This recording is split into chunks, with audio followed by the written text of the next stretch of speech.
Se encuentra con nosotros Javier Oliva, ex colaborador de la Secretaría de Defensa Nacional de México, también profesor investigador de la UNAM y experto en seguridad para dialogar sobre este tema. Javier, gracias por estar con nosotros. Le saluda César García desde Quito, Ecuador. Queríamos profundizar sobre lo que está pasando ahora alrededor del hijo del Chapo Guzmán, quien ya se encuentra en la cárcel del Altiplano.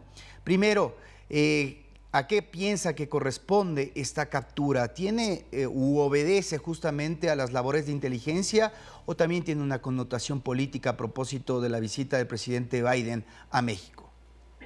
Bueno, en primer lugar, muchas gracias, César, por la oportunidad de participar en tus espacios. Un saludo a un país que aprecio mucho. Comentaba con Rita antes para organizar esta entrevista, que he estado un par de veces en Ecuador y siempre ha sido una experiencia muy grata con su gente, su gastronomía. Estoy muy contento de poder participar. Y respecto ya específicamente de tu pregunta, porque el tiempo de televisión siempre es mucho más estricto. Hoy, por ejemplo, hay un periódico importante en México que se llama El Universal y tiene como nota principal el encabezado. Le da la bienvenida al presidente Biden diciendo: bienvenido, presidente Biden, aquí hay un regalo, ¿no? Con la foto de Ovidio Guzmán. A mí me parece poco más que ofensivo, me parece incluso una infamia que después de 10 soldados muertos a manos de estos peligrosos delincuentes, la destrucción de decenas de vehículos, las escenas de pánico, el atentado contra un avión de Aeroméxico con pasajeros obviamente inocentes que no tienen nada que ver, el intento también de derribar un avión de la Fuerza Aérea Mexicana. Pues si hubiera algún entendimiento con Biden, pues me parece que es un entendimiento bastante estúpido. Es decir, poner 10 muertos, entre ellos un coronel del ejército mexicano, de coronel de infantería, comandante del 43 Batallón de Infantería, cuyo cuartel está en el municipio de Escuinapa, en el estado al sur, colindante al sur, con Sinaloa, el estado de Tepic. Entonces, me parecería que el costo es pues muy por encima de la entrega de un peligroso delincuente, y en cambio sí, como lo planteaba hoy el secretario de la Defensa Nacional en la entrevista matutina con el presidente de la República, pues va a conocer los trabajos de más de 6 meses. Además, suponer que esto tiene que ver con la visita de Biden sería tanto como suponer que las autoridades de México son cómplices, porque saben dónde está, qué hace, dónde come, con quién se divierte, en dónde pernocta, y entonces a propósito que viene el presidente Biden, entonces lo detienen, ¿no? Me parece que no tiene pies ni cabeza un planteamiento de esa naturaleza, e insisto, es literalmente una infamia sobre la memoria de los militares mexicanos que murieron asesinados por estos cobardes delincuentes. Javier, con ese criterio, ahora el ratón se encuentra en el altiplano, lo estábamos reseñando, es una coincidencia porque justamente de ahí se fugó su padre. Me imagino que la situación será distinta por todo lo que estamos mencionando y lo que está de por medio.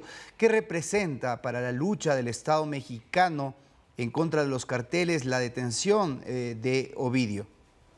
Bueno, César, haces una pregunta muy aguda porque a lo largo del sexenio ha sido muy polémica una frase con la cual estoy completamente en desacuerdo del presidente de la República.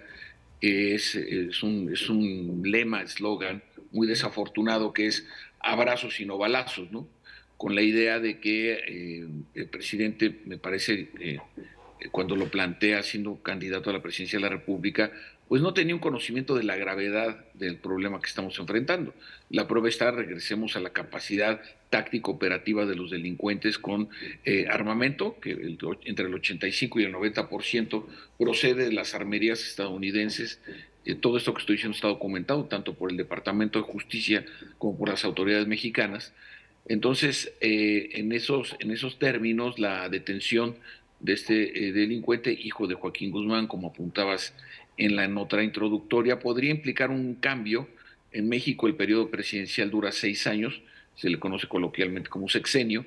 Estamos en los últimos 2 años del sexenio del presidente López Obrador, estamos corriendo ya el quinto año de gobierno, que arranca todos los días 1 de septiembre de cada año, cuando se rinde un informe ante el Congreso de la Unión. Entonces, podría implicar, porque además hay un dato importante, César, que no debemos dejar pasar de largo, que el día primero hubo, o el día 1 de enero, en las primeras horas del día, hubo un motín bastante violento, en donde fueron asesinadas 19 personas, entre ellos 10 custodios del Centro de Readaptación Social número 3 en la ciudad fronteriza de Ciudad Juárez con el estado de Texas. Y estos dos acontecimientos de manera simultánea exigieron que las Fuerzas Armadas, es decir, la Fuerza Aérea Mexicana, el Ejército, la Infantería de Marina o Armada de México y la Guardia Nacional, se implicaran en dos escenarios de muy alta peligrosidad, como lo he relatado en la primera intervención, al mismo tiempo. De hecho, el abatimiento del líder de la pandilla, porque hay que distinguir, yo utilizo el concepto de organizaciones criminales complejas respecto a lo que son las pandillas, pero el líder de la pandilla, los Mixles, cayó abatido a las 4 de la mañana del día de ayer en un hecho de resistencia contra elementos del ejército mexicano. Entonces, con esta apretadísima descripción, implicaría, a propósito para complementar la respuesta, trataría desde una perspectiva analítica, implicaría que las autoridades mexicanas, el estamento civil, hiciera una revisión profunda rumbo al final de la administración para darle una preponderancia a esta posibilidad de conducir ante las autoridades, ante las fiscalías correspondientes, a los peligrosos cabecillas de las distintas organizaciones criminales complejas y las aproximadamente 230 pandillas que, según datos oficiales, existen a lo largo y ancho de México. Ahora, el foco de este análisis sobre el caso del hijo del Chapo se va a centrar en el tema de la extradición.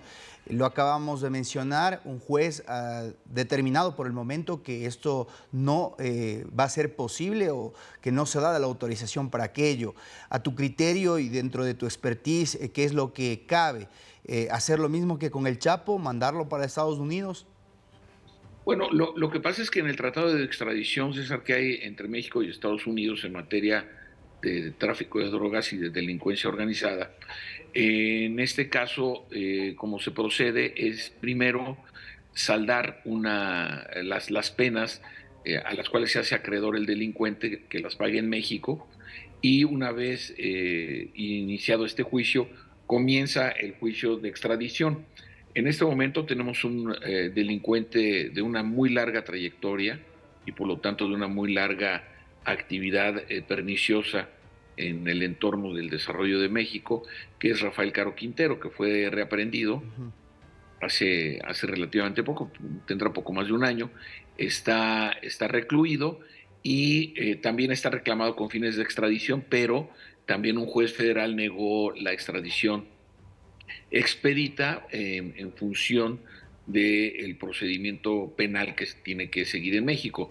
Me parece que en ese sentido el secretario de Relaciones Exteriores, en una declaración a mi parecer precipitada, señalaba que no, o sea, se negaba la posibilidad de esta extradición expedita. Utilizó, me parece de manera desafortunada, un anglicismo que es el de fast track, ¿no? Que eso se aplica para otro tipo de procedimientos legales, no para un caso penal tan grave como el que estamos enfrentando en estas últimas horas.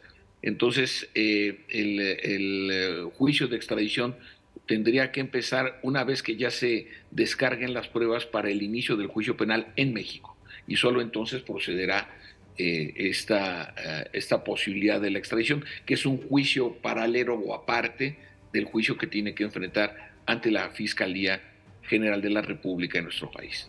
Estaremos atentos a esta papa caliente en realidad, porque mientras esté el ratón ahí, sin duda alguna la violencia puede continuar, la presión por parte de Sinaloa sobre todo. Gracias, Javier, te quiero agradecer por haber contribuido a este espacio informativo. Estaremos contigo cuando la información así lo amerite. Gracias, un abrazo, buen fin de semana. Igualmente, buen fin de semana y feliz año. Muchas gracias.